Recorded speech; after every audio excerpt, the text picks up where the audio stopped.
Selamat malam Aumania. Selamat datang lagi di Midnight Live. Udah weekend aja. Mata gue sedikit rabun nih ya. Prompternya kejauhan. Weekend mau kemana penonton? Rebahan aja. Tipes lo. Penonton harus sehat dong. Kayak hostnya nggak pernah absen 107 episode. Semoga kita sehat semua ya. Dan juga Aumania dimanapun Anda berada, semoga semua diberikan kesehatan. Amin. Ya, memang akhir-akhir ini saya banyak pikiran. Nggak habis pikir saya, kenapa yang saya pikir nggak habis-habis. Semakin tinggi sebuah tantangan, semakin tinggi pula sebuah tantangan. Sama aja ya. Ya udah, langsung aja kita mulai. Inilah Midnight Live.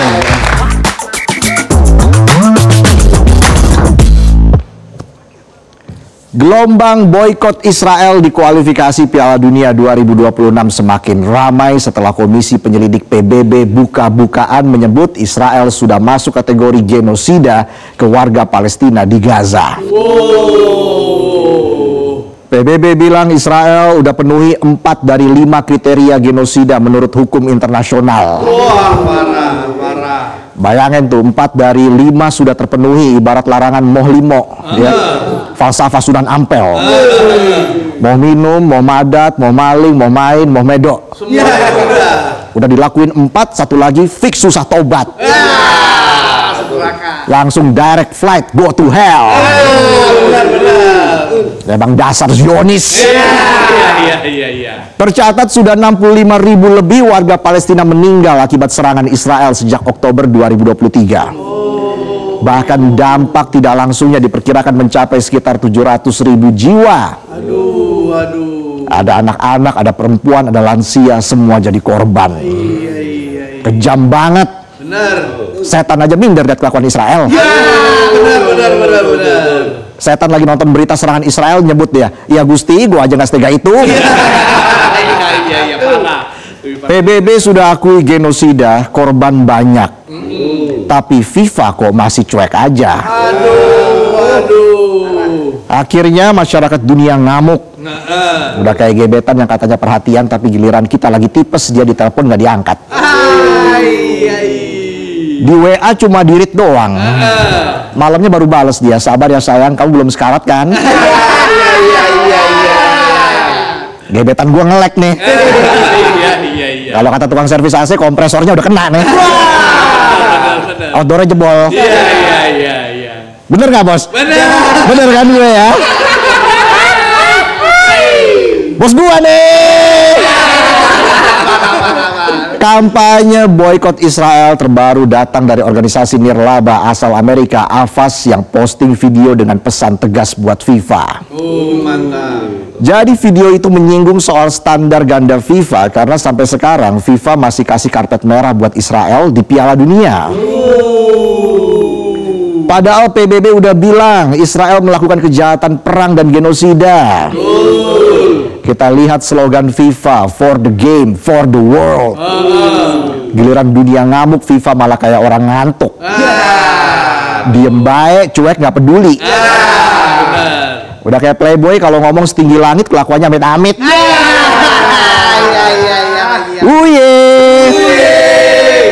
Pesan videonya jelas, pelaku genosida nggak pantas dapat panggung dan FIFA didesak buat mencoret Israel di kualifikasi Piala Dunia Oktober mendatang. Setuju. Ibaratnya lo punya temen kantor kelakuannya minus. Istilah kata nih toksik parah. Di grup WA kantor udah pada protes, tapi sama admin kagak di-kick. Mau live grup kita yang rugi. Betul. Nggak update info gibahan terbaru. Iya. Soal temen nebeng mobil bos ya. Sebelumnya juga udah ramai tagar Game Over Israel yang menuntut Israel diboykot dari Piala Dunia 2026. mantap. Mengutip laporan Reuters, tagar ini nggak cuma ramai di medsos, tapi juga muncul di papan-papan reklame raksasa di Times Square, New York sejak Selasa 16 September. Mantap. Dengan tulisan besar, boykot Israel. Setuju. Simpelnya warga dunia lagi ngamuk banget kayak punya gebetan rese diomelin di story, nggak mempan langsung ngomel pasang baliho di gerbang komplek biar malu. Iya. Bukannya sadar sikapnya jelek malah nyalek dia. Parah. Dasar korek warteg. Dikaretin tuh korek warteg. Iya. Gerakan Game Over Israel ini digagas oleh organisasi American Arab Anti-Discrimination dan ikut menggandeng banyak mitra dari Eropa. Mantap. Direktur Eksekutif Nasionalnya Abed Ayub ngomong Amerika Serikat sebentar lagi jadi tuan rumah Piala Dunia 2026. Dan sebagai rakyat Amerika nggak boleh nutup mata. Nutup hidung nggak apa-apa kalau dia kentut. Iya. Jangan sampai stadion-stadion di Amerika dipakai buat nutupin kejahatan perang yang dilakukan Israel. Setuju. Kayak lo ketemu pacar temen lo lagi selingkuh di taman. Ya jangan diem aja, laporin ke temen lo biar nggak dibohongin terus. Betul. Kalau dikasih uang tutup mulut, jangan langsung mau. Nego dulu. Ya. Harga cocok baru mulut digembok. Ya. Iya lagi. Dasar temen Zionis. Ya. Balik lagi, Ayub juga ngeklaim dia bareng rekan-rekannya di Eropa siap dukung dan minta setiap badan sepak bola di masing-masing negara buat ambil langkah cepat dan tegas boikot Israel ikut kompetisi internasional. Mantap. Nah ini kompak, kayak satu geng lagi nolongin temen balesin chat buat move on dari mantan klingi. Bayangin malam-malam tiba-tiba ada chat dari mantan. Aku masih sayang kamu masih sayang aku nggak? Terus lo bales.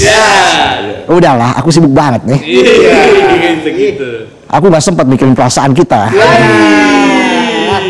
Mantan lo balas lagi, padahal nyokap bokap lagi keluar kota nih. Aku kesepian. Terus kita balas lagi. Sebelum dibalas dicuekin dulu kan. 5 menit kemudian baru lo bales. Balas siapa? Bener depan rumah nih. Bisa aja cebong rawa. Iya. Meski gerakan dan kampanye boikot Israel udah nyebar di mana-mana, nyatanya sampai akhir September FIFA masih pura-pura buta, pura-pura budek, pura-pura bisu. Aduh. Kayak penonton lagi ditagih utang. Pura-pura terus. Iya. Nggak cuma dari organisasi atau kelompok masyarakat yang ramai-ramai suarain boikot Israel, beberapa federasi sepak bola negara juga udah ikut menyuarakan isu ini. Ya mirip-mirip lah sama drama kantor. Nggak lo doang yang ngomel, semua temen lo juga ngomel sama bos yang nggak pengertian. Pasti. Tapi besok tetap datang pagi disuruh lembur sampai subuh, jawabnya siap bos, aman bos. Marah standar ganda. Mana pakai stiker pom bensin pas mantap. Aman kan bos? Bos gua deh. Balik lagi, Spanyol contohnya terang-terangan siap memboikot Piala Dunia 2026 kalau timnas Israel sampai lolos. Mantap. Perdana Menteri Spanyol Pedro Sanchez protes keras soal keikutsertaan Israel dalam turnamen tersebut. Sanchez bilang Israel nggak boleh dapat panggung internasional cuma buat cuci tangan dan bagusin citra mereka. Betul. Kalau sampai Israel lolos, wah mirip banget kayak pejabat rungkat. Gayanya sok peduli di depan rakyat. Di belakang kelakuannya sesat. Iya. Kita rampok aja uang negara ini. Kita habiskan aja biar negara ini makin miskin. Siapa Ji? Ya itulah. Gak cuma Spanyol, beberapa federasi sepak bola di Eropa juga ikut menggiring gerakan boikot Israel. Mantap. Ada Norwegia, Irlandia, Skotlandia, sampai Yunani. Kita ambil contoh Norwegia, pas ketemu Israel di kualifikasi Piala Dunia 2026 zona Eropa, federasi dan supporter sepakat kalau uang dari penjualan tiket disalurin buat bantuan ke Gaza. Mantap, keren. Itu bukti kalau sepak bola nggak cuma soal VAR atau skor doang, tapi juga jadi cara buat menunjukkan sikap dan solidaritas. Emangnya penonton, solidnya pas susah doang. Air bulan. Diran udah gajian, gayanya kayak sultan, padahal besok udah ngutang lagi. Hidup macam apa itu? Iya. Tapi masih bisa hidup. Memang Ultraman. Iya. Swatch. Di Italia, Gli Azzurri main keras di lapangan waktu lawan Israel. Sementara di tribun, supporter ramai teriak Free Palestine. Dan di luar stadion, gelombang masyarakat Italia makin kencang dukung kampanye boykot Israel. Mantap Italia. Israel di Italia udah kayak lo datang acara kondangan mantan. Lihatnya habis salam-salaman makan pulang, yang ada lo baru parkir udah dicengin. Masuk gedung disorakin. Jangan kan mau makan prasmanan, mau salaman aja mental udah berantakan. Ya, biar tahu rasa. Zup asup aja nggak kebagian lo. Tinggal cangkirnya doang. Meski dukungan boykot supporter dan masyarakat Italia udah gaspol, Presiden Federasi Sepak Bola Italia Gabriel Gravina bilang timnas Italia nggak bakal ikut langkah boykot di kualifikasi Piala Dunia 2026 bulan depan. Udah kayak rapat evaluasi di kantor, semua udah nunjukin data, semua udah kasih masukan, Pak Bos malah bilang semua harus ikut apa kata saya. Kamu mau nurut apa saya pecut? Aduh. Pecat kali Pak. Iya. Enggak, pecut bener. Pecut aku bang. Iya. Gak asal ngomong, Gravina punya alasan. Dia bilang kalau timnas Italia ikut boykot Israel, keputusan itu malah jadi bumerang buat Gli Azzurri. Gravina bilang selain Italia lagi mengamankan tiket Piala Dunia biar nggak absen untuk ketiga kalinya secara beruntun, dia juga jelasin kalau Italia nolak main otomatis dianggap kalah WO dan kehilangan poin, dan malah menguntungkan Israel yang masih punya peluang lolos lewat jalur kualifikasi. Jangan dong, jangan. Ibaratnya nih lo ikut lomba makan kerupuk, ternyata selingkuhan gebetan lo ikut lomba. Akhirnya lo mundur dari lomba. Kerupuknya nggak lo gigit. Mangap doang lo. Kayak ikan koki rebutan kutu air. Gravina juga ngingetin isu politik jangan dicampur aduk ke dunia olahraga, dan secara regulasi Federasi Sepak Bola Italia memang nggak bisa ambil langkah sepihak. Nah, perbedaan ini akhirnya bikin publik Italia terbelah. Ada yang mau boykot, ada yang pilih fokus ke lapangan. Kalau nggak fokus ya ngeblur. Dan pikiran penonton buram. Iya. Lembur terus. Gak cuma pemain atau federasi sepak bola aja yang suarain boykot Israel. Legenda sepak bola Eric Cantona juga semakin keras desak UEFA dan FIFA buat segera mencoret Israel. Mantap, Eric. Jadi pas konser amal bertajuk Together for Palestine di Wembley, London 18 September kemarin, Cantona udah kayak mahasiswa orasi pas demo. Dia lantang bilang sudah saatnya Israel dihukum dan dicabut hak istimewanya. Dia juga jelasin kalau sepak bola itu nggak cuma olahraga, tapi sepak bola itu budaya, sepak bola itu politik, dan sepak bola itu soft power. Mantap. Nah, kalau sepak bola itu budaya, politik, dan soft power, kalau penonton kan berbahaya, penuh intrik, dan soft spoken. Player. Iya. Di saat kampanye boykot makin heboh, Israel justru masih slow. Masih main di kualifikasi Piala Dunia 2026 zona Eropa Grup I. Bareng Italia, Norwegia, Estonia, dan Moldova. Posisinya sekarang ada di peringkat 3 di bawah Norwegia yang memimpin klasemen, sama Italia yang nangkring di urutan kedua. Kayak temen gak asik masih sok asik ikutan nongkrong padahal toksik.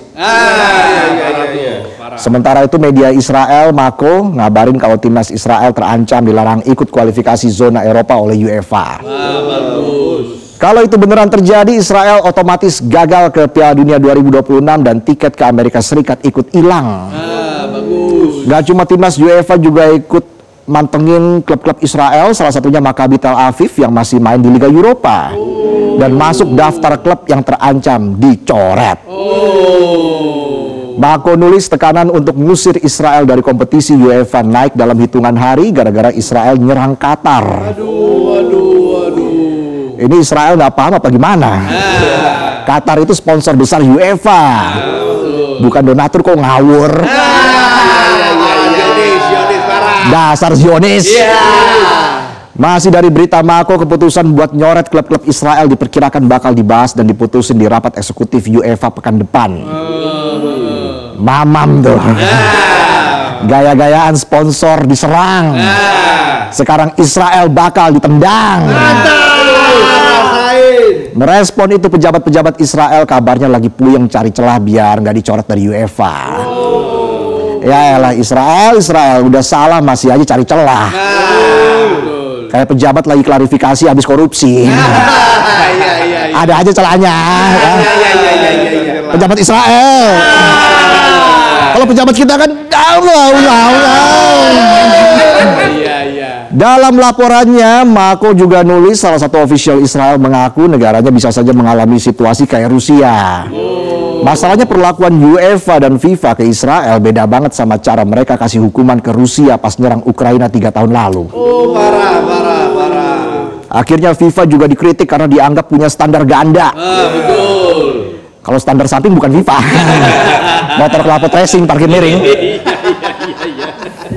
Menanggapi sikap UEFA dan FIFA, Federasi Sepak Bola Israel atau IFA malah ngaku bingung kok bisa UEFA dan FIFA belum kasih hukuman ke Israel padahal serangan di Gaza udah jelas masuk pelanggaran berat. Marah mereka. Kepala Komunikasi IFA Shlomi Barzel bilang ke media The Times of Israel belum kena sanksi itu kayak keajaiban. Ya elah nggak disangsi dibilang keajaiban. Lo pikir serangan lo ke Gaza mujizat? Ngawur. Tapi Barzel kasih prediksi, katanya cepat atau lambat UEFA dan FIFA pasti bakal jatuhin hukuman ke Israel, apalagi kalau serangan ke Gaza terus terulang. Harus. Ini Israel ngomong kayak orang lagi halu. Katanya kalau serangan terus terulang, padahal Kamis kemarin masih nyerang utara Gaza sampai menewaskan 11 orang. Parah. Zionis.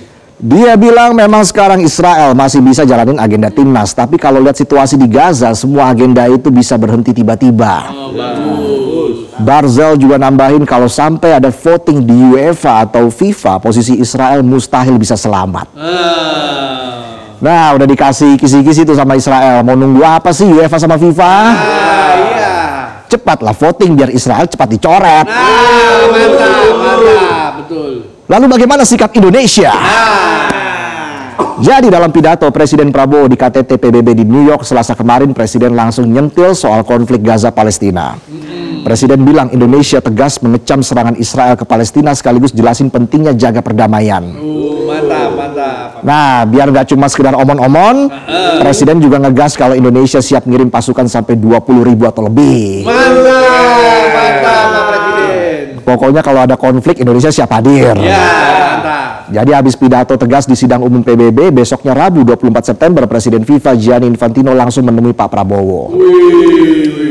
Ya, secara garis besar ngobrolnya sih seputar sepak bola Indonesia yang katanya lagi naik pamor di mata dunia. Tapi nggak mandek di situ, Infantino juga bilang kolaborasi Indonesia sama FIFA bakal berlanjut panjang dan efeknya nggak cuma berdampak buat Indonesia tapi juga ASEAN. Asia sampai internasional. Mantap. Ibaratnya sepak bola Indonesia lagi jadi spotlight. Kayak band yang tiba-tiba viral di TikTok, undangan manggung numpuk tapi yang dibawain lagunya cuma satu, itu juga cover lagu orang. Habis itu hiatus. Nah, kalau kita nengok ke belakang, Indonesia dari dulu punya sejarah panjang dalam solidaritas ke Palestina. Ini nggak cuma urusan politik luar negeri doang, tapi udah jadi bagian dari komitmen moral yang konsisten. Indonesia lebih konsisten dari TikToker yang upload drama Cina tapi part 1 doang. Sering. Part 2 di-upload nunggu ditanyain di kolom komentar. Modus. Part 2 mana, Min? Cek bio ya, Kakak. Pas bio dibuka isinya link online shop jualan e-book. Bapuk. Apalagi Presiden FIFA sama Presiden Prabowo sering ketemu. Jelas itu buktiin kalau Indonesia nggak cuma dianggap negara besar di Asia Tenggara dan juga udah mulai dilihat sebagai kekuatan sepak bola yang serius diperhitungkan di level internasional. Mantap. Jadi kalau Indonesia ikutan bersuara soal boikot Israel di kompetisi internasional, udah pasti getarannya kerasa dan suaranya benar-benar diperhitungkan. Udah kayak bassnya Son Horek. Getarannya kerasa. Bahkan kalau kita gali sejarah lebih dalam, di tahun 1958 Indonesia sebenarnya udah punya kesempatan buat tampil di Piala Dunia Swedia, tapi mimpi itu terpaksa dikubur, bukan karena Indonesia kalah, tapi karena Indonesia gagah menolak lawan Israel di babak kualifikasi. Mantap. Gagah banget kayak lo nolak diajak jadian sama gebetan. Gebetan lo tanya, "Hai, mau nggak kamu pacaran sama aku?" Maaf ya, bukannya aku benci, tapi kita kan sama-sama punya jakun.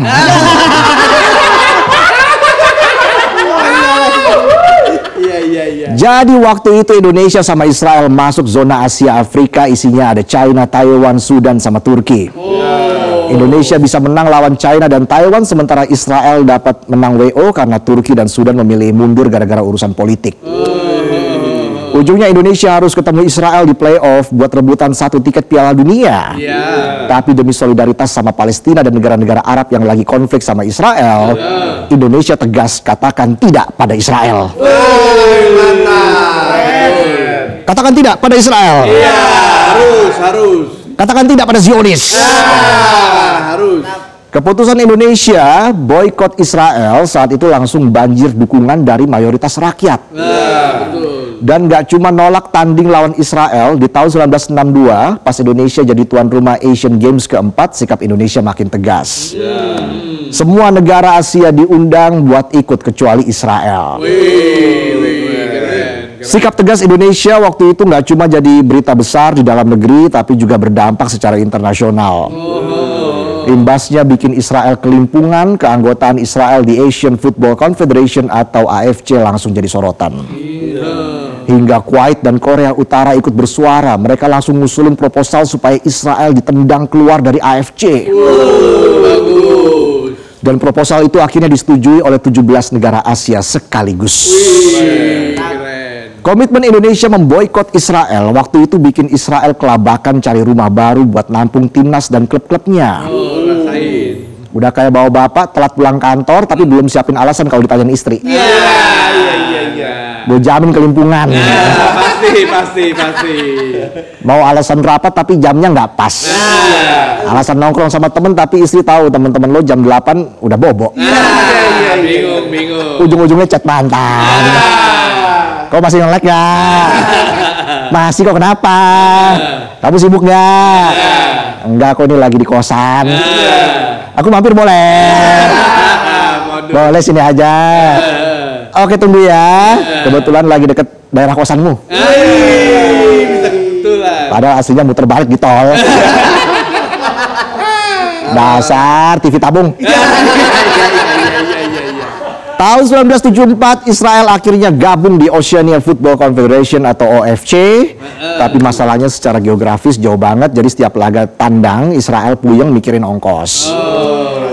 Terus di tahun 1991 beberapa klub Israel mulai nyebrang ikut kompetisi di Eropa.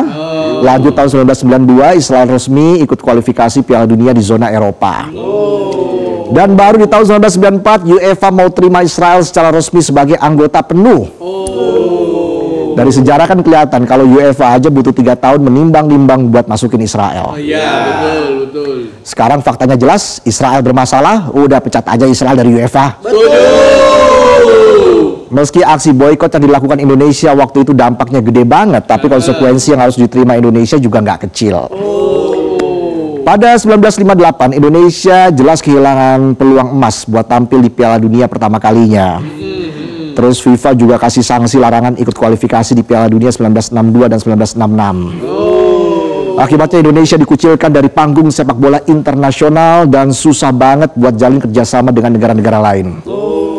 Sementara terkait sikap Indonesia yang nolak undang Israel di Asian Games 1962, salah satu pendiri Asian Games sekaligus wakil presiden Federasi Asian Games yang juga anggota Komite Olimpiade Internasional (IOC), Guru Dut Sondi langsung ngamuk. Dia nggak mau mengakui penyelenggaraan Asian Games di Jakarta. Parah. Sondi bilang Indonesia merusak Asian Games dengan politik. Statement Sondi langsung dapat respon keras dari masyarakat Indonesia. Udah benar. Sondi langsung diusir dari Indonesia dan kantor kedutaan India di Jakarta saat itu langsung digeruduk massa. Benar, harus. Kejadian itu dijuluki peristiwa Sondi. Itu kalau Sondi punya akun medsos saat itu udah di private tuh akunnya. Benar, langsung digeruduk. Kolom komentar dimatiin. Iya. Sembunyi di WC. Tapi bikin klarifikasi di story. Iya. Uye.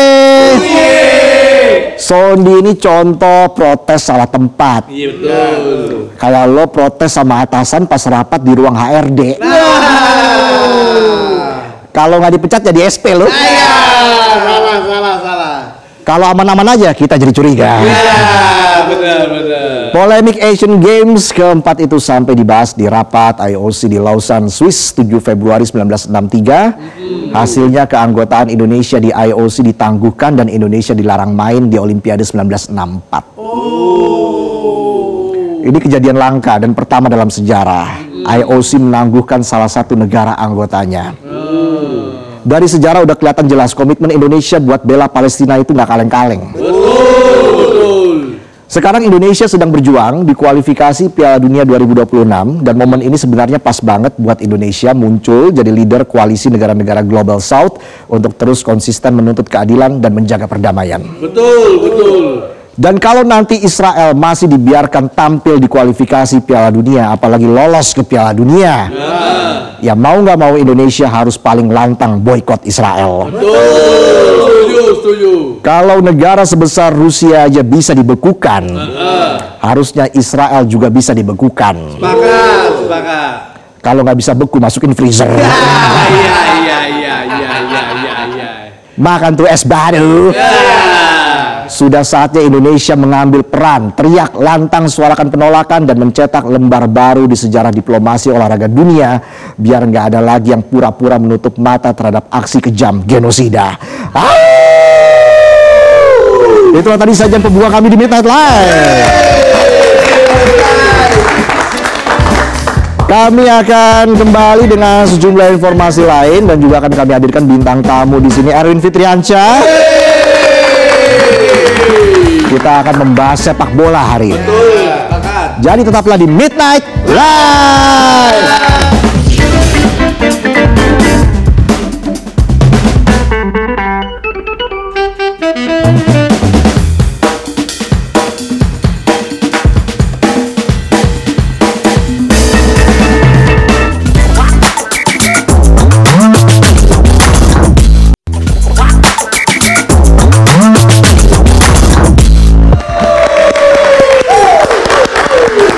Kembali lagi di Midnight Live. Aumannya mana suaranya?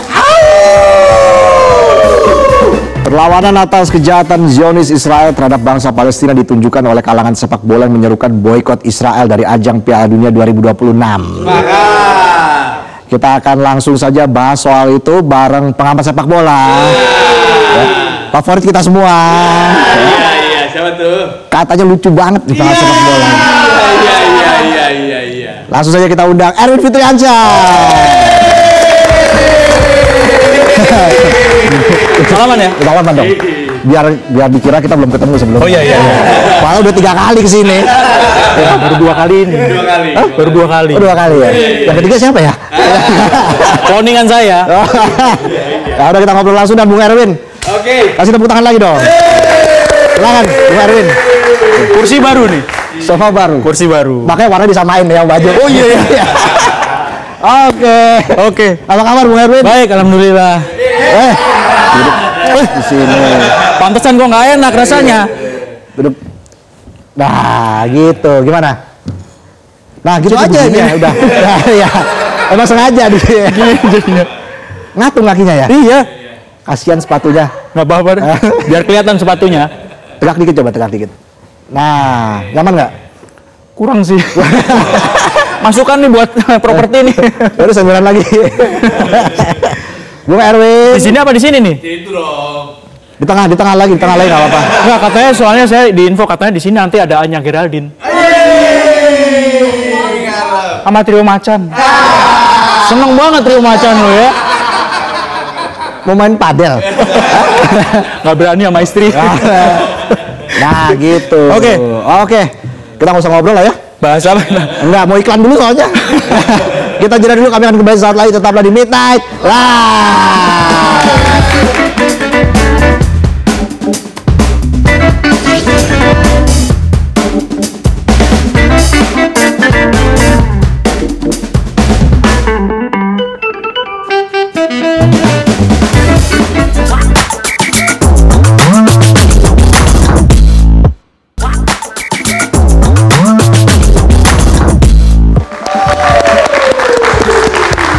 Kita kembali lagi di Midnight Live. Aumannya mana suaranya? Sudah hadir Bung Erwin di sini. Gue kayak ngobrol sama sofa nih. Ya. Ini Bajunya sama Oh iya. Iya. Bung Erwin apa kabar? Baik, alhamdulillah Reza. Kan udah ditanya tadi. Nggak apa-apa dijawab Oh lagi. iya. Reza apa kabar? Sehat saya. Kenapa saya lagi yang diundang? Karena ngomongin bola. Kan banyak pengamat yang lebih jago. Ya, kalau ngomongin padel ada Davina Karamu ya nanti kita ngomong.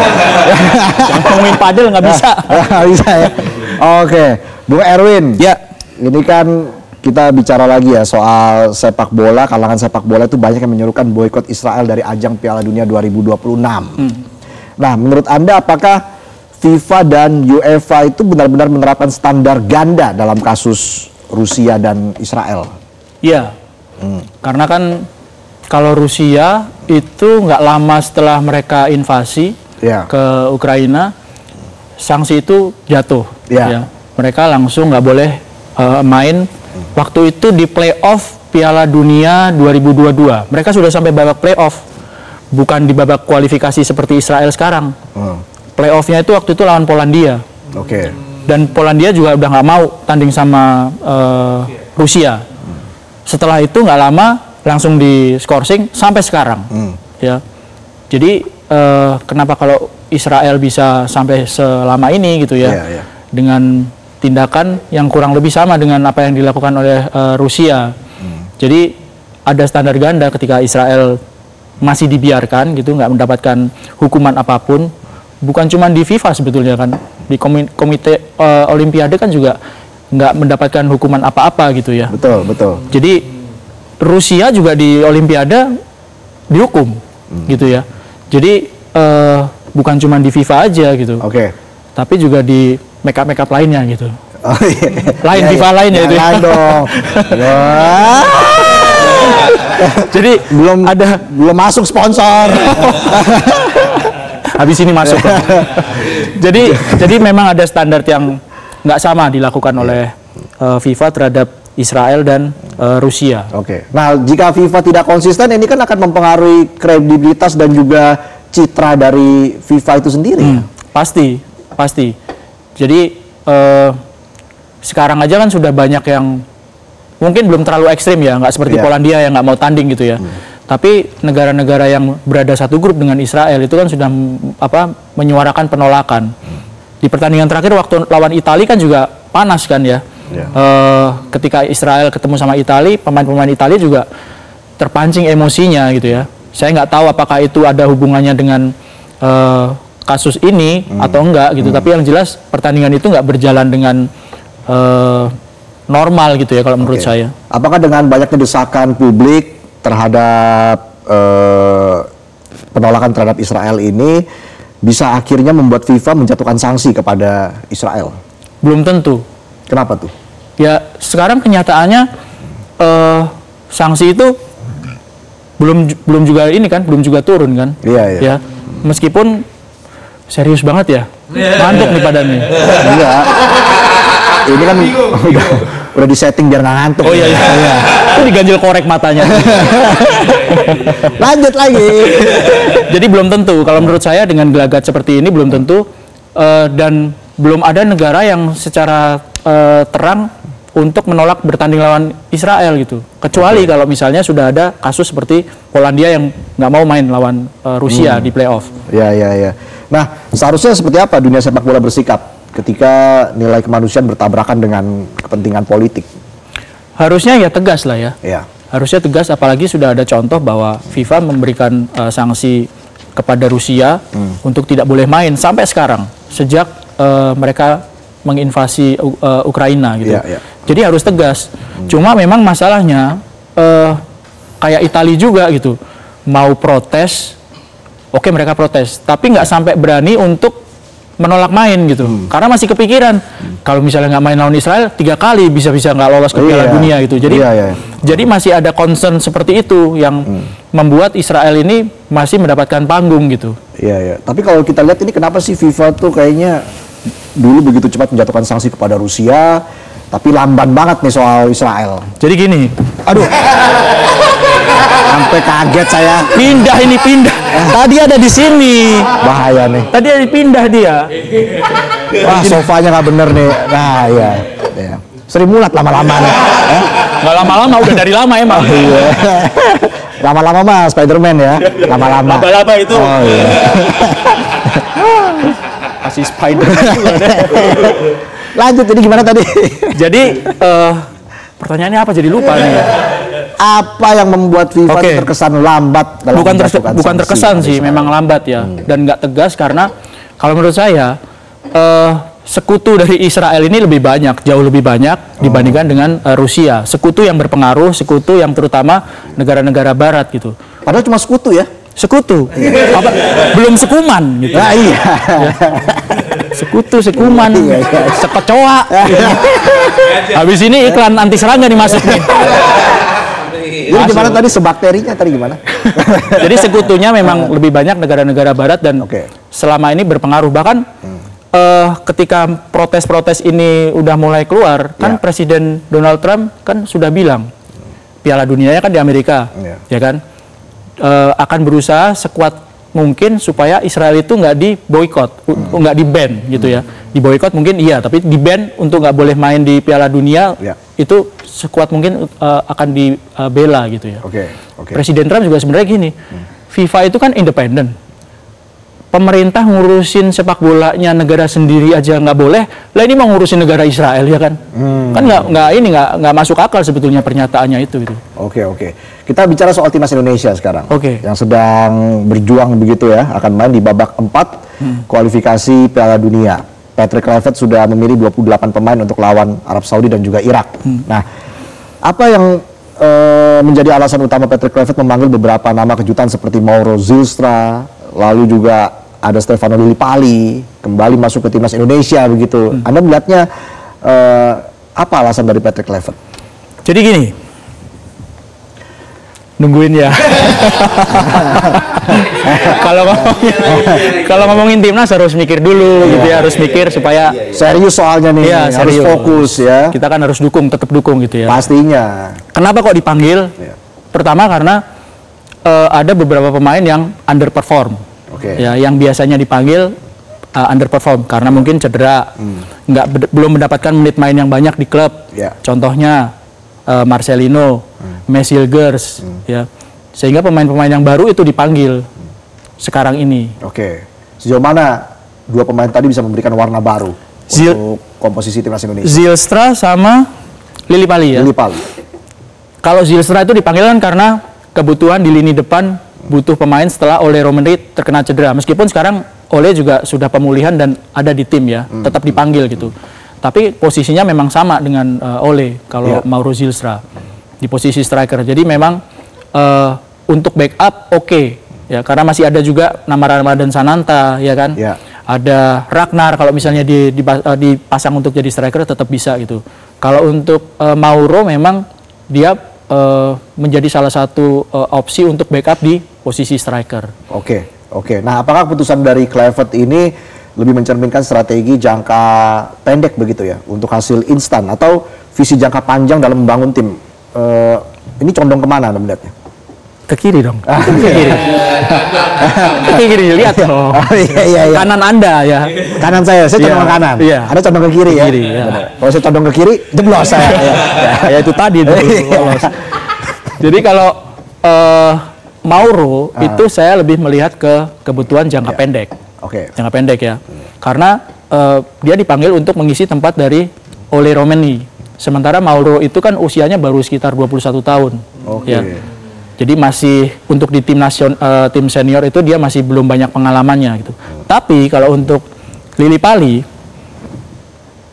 nungguin lagi. Lillipali itu umurnya udah 35 tahun. Ada remote nggak? Pengen saya pause di tengah-tengahnya. Tuh, tombolnya di sini Pak. Sini Pak, tombolnya tengah-tengah Pak. Baterainya udah soak. Kabelnya copot. Oke, udah dicas kan? Ya, lanjut. Jadi Lillipali usianya tuh udah 35 tahun. Oke. Kalau pertanyaannya apakah ini jangka pendek atau jangka panjang? Ya, untuk jangka panjang dia kurang cocok dengan usianya seperti itu. Tapi untuk kebutuhan jangka pendek masuk. Karena memang ada beberapa pos yang mungkin bisa diisi oleh dia ataupun dia sebagai starter ataupun sebagai backup. Oke.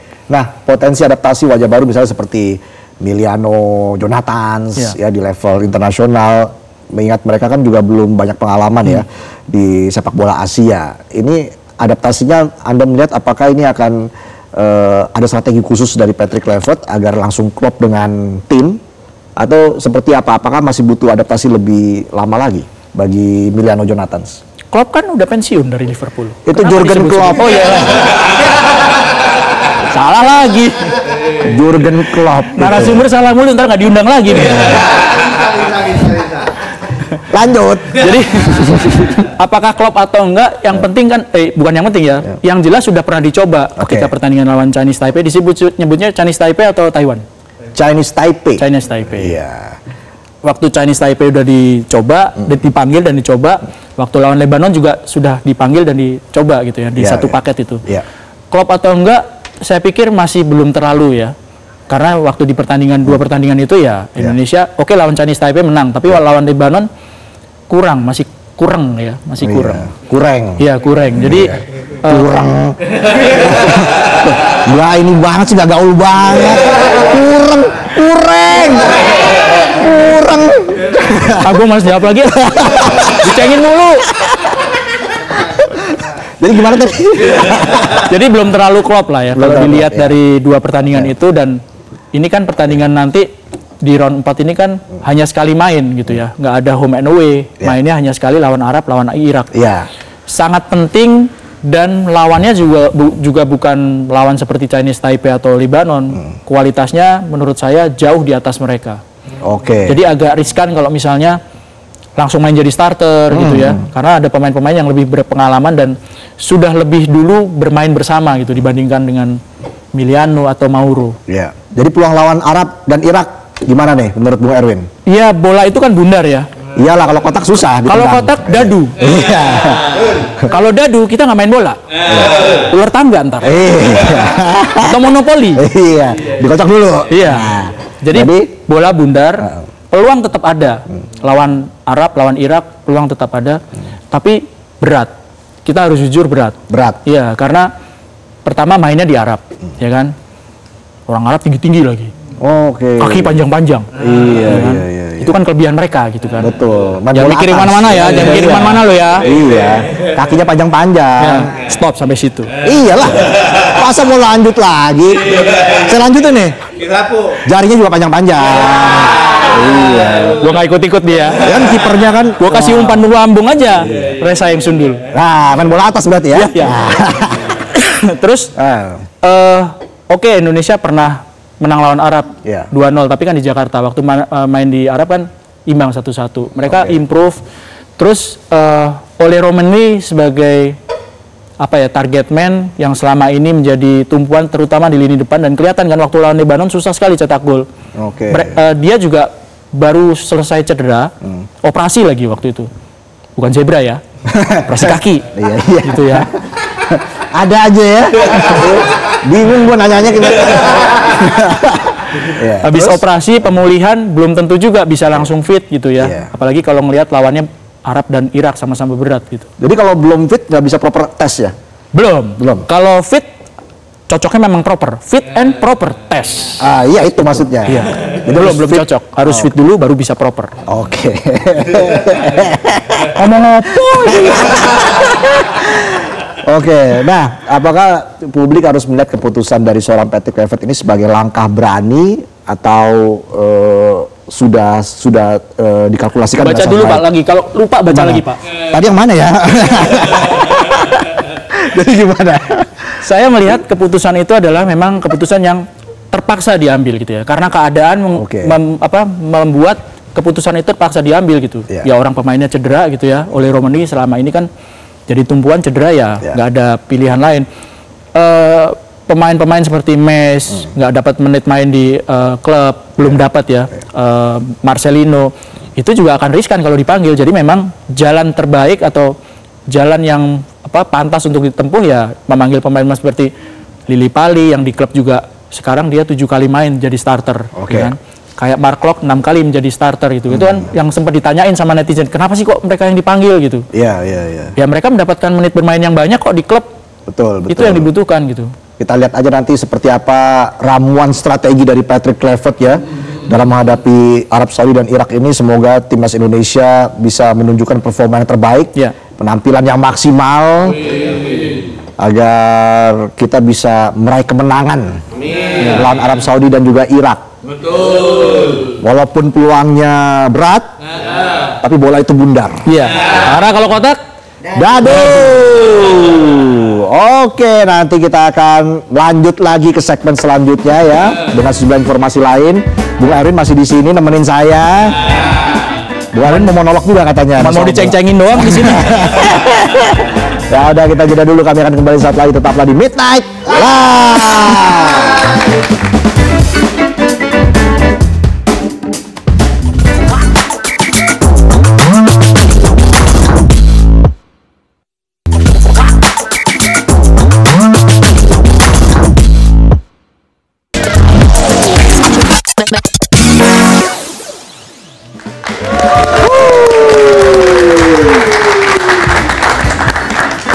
Oke, temenin dong berdiri. Iya. Gini. Gimana? Iya ya, bisa gitu ya? Bisa. Coba. Ayo. Oh iya. Luar biasa, ngapa juga pegang tangan sama lo ya? Tepuk tangan lagi dong buat Bung Erwin. Nah, nggak kerasa besok udah weekend. Tapi lagi tanggal tua. Gajian masih minggu depan. Omannya masih punya duit? Nggak punya? Mau duit? Kerja. Nggak punya duit? Syukur. Nih, ada rekomendasi tempat nongkrong yang nggak bikin kantong jebol. Dan informasi ini akan menutup perjumpaan kita di Midnight Live. Ini ada liputan dari jurnalis Metro TV Aris Setia dibantu juru kamera Danny Boy. Selamat menikmati liputan dari Aris Setia. Bukan begitu? Bukan. Ya begitulah, harus begitu. Iya, jadi sampai jumpa lagi minggu depan. Hanya di Midnight Live.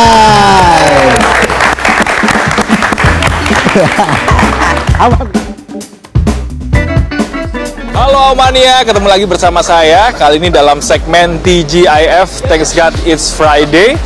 Kali ini saya akan memberikan rekomendasi tempat nongkrong dan juga kuliner buat Aumania yang tentunya nggak bikin kantong Aumania jebol. Penasaran di mana tempatnya? Saya kasih bocoran nih. Posisinya ada di kawasan Kebayoran Baru, Jakarta Selatan. Ini aroma asapnya udah kecium nih Aumania. Kayaknya makanannya recommended banget. Nah, seperti apa? Lebih jelasnya, yuk ikuti saya. Nah, Aumania, aromanya semerbak sekali. Saya semakin penasaran ada apa saja sih di dalam warkop Bulungan ini. Dan ternyata saya lihat ini dapurnya langsung terpapar begitu jelas bahwa mereka sedang bikin nasi goreng ini.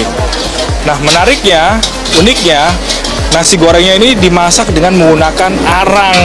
Jadi masih tradisional banget ya. Dan ini nasi goreng apa Mas namanya? Kecombrang chili oil. Ini favorit sini ya? Iya, best seller Kak. Iya. Selain itu ada apa aja?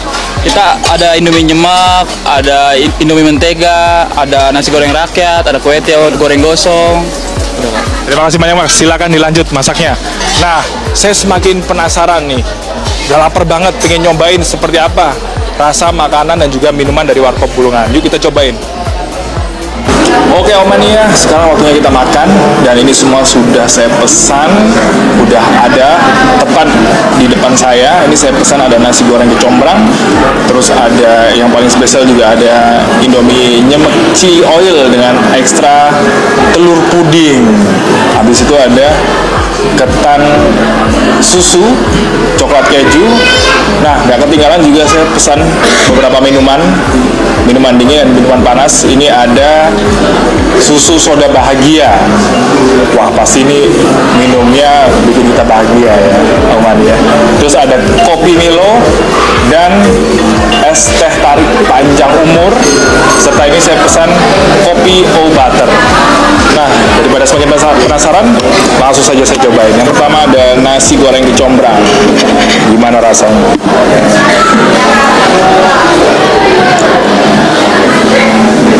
Rasa kecombrangnya ini kuat banget, Mania. Dan juga daging ayamnya yang udah dipotong-potong nih mantul banget. Terus selanjutnya saya akan coba ada Indomie chili oil atau Indomie mie nyemek chili oil dengan ekstra puding telur, kayak ala-ala mie Bangladesh gitu.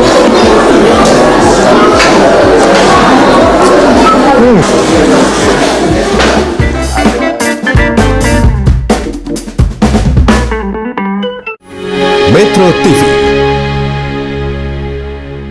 Jelajahi cara baru mendapatkan informasi. Download Metro TV Extend sekarang.